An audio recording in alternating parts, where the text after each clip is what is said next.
కళ సహజమైన భావోద్వేగం సృజనాత్మక ఆలోచనలను వర్తమానానికి అనుసంధానం చేసినప్పుడే ఆ కళకు గుర్తింపు వస్తుంది.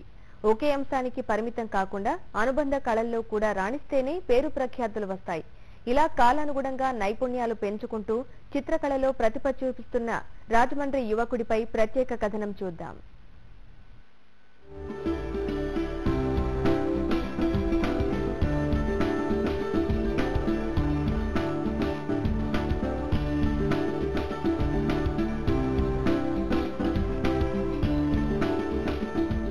తెల్ల కాగితంపై చకచక చిత్రాలు గీస్తున్న ఈ యువకుడి పేరు హరికృష్ణ.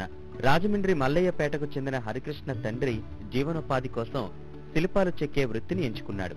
ఇంట్లో తండ్రి చేసే శిల్పాలను గమనిస్తూనే చిన్నతనంలోనే హరికృష్ణ చిత్రకళను ఔపాసన పట్టాడు. అదే స్ఫూర్తితో చిత్రలేఖనంలోనూ ప్రతిభ చూపించాడు. బొమ్మల గీయడంలో ఎన్నో ప్రయోగాలు చేశాడు. ఎటువంటి శిక్షణ లేకుండానే స్వయం కృషితో నైఫ్ ఆర్ట్, పెన్సిల్ ఆర్ట్ పై పట్టు సాధించాడు. సబ్బులు, చాక్ పీసులను అద్భుత కళాఖండాలుగా తీర్చిదిద్దుతున్నాడు. చుక్కల ద్వారా చిత్రాలు గీసే ప్రక్రియను నేర్చుకున్నాడు.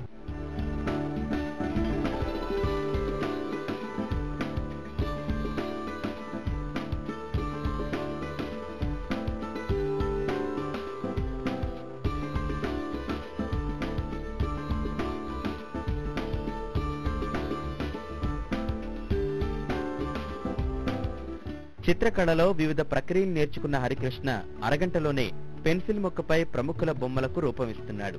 సూక్ష్మ కళలో అద్భుత ప్రతిభ కనబరుస్తున్న ఈ యువకుడు పెన్సిల్ ముక్కపై చంద్రబాబు చిత్రాన్ని, కందుకూరి విగ్రహాన్ని, గోదావరి బ్రిడ్జిను ఆవిష్కరించి ఔరా అనిపిస్తున్నాడు. చిత్రకళలో గిన్నిస్ రికార్డు సాధించాలన్నదే తన లక్ష్యం అంటున్నాడు ఈ యువకుడు.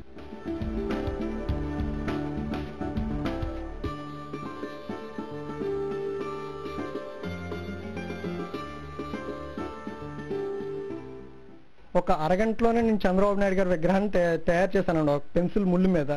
అలానే ఒక ఈఫిల్ టవర్ కానీ, పెంగ్విన్, తాజ్ మహల్, మన ఈశ్వరుడిది కేదార్నాథ్ టెంపుల్, మన చారిత్రాత్మకమైన రాజమహేంద్రవరానికి సంబంధించినటువంటి గోదావరిపై వడ్డానంలో ఉండేటువంటి మన గోదావరి బ్రిడ్జ్ కానీ, మన కందుకూరి వీరేశలింగం గారి విగ్రహం ఒకటి, ఇలాంటి కళలన్నీ కూడా నేను చేశాను. అలానే పెయింటింగ్స్ లో కూడా రకరకాలుగా చేస్తుంటాను. ఈ కళల ద్వారానే ఒక record, Guinness book of record సాధించాలన్నది కూడా నాకు కోరిక. నా ఓడి మల్టీమీడియాలో మంచి రాణింపులో వచ్చి ఆర్ట్ అది కూడా బాగా చేయాలనేసి మా కోరిక.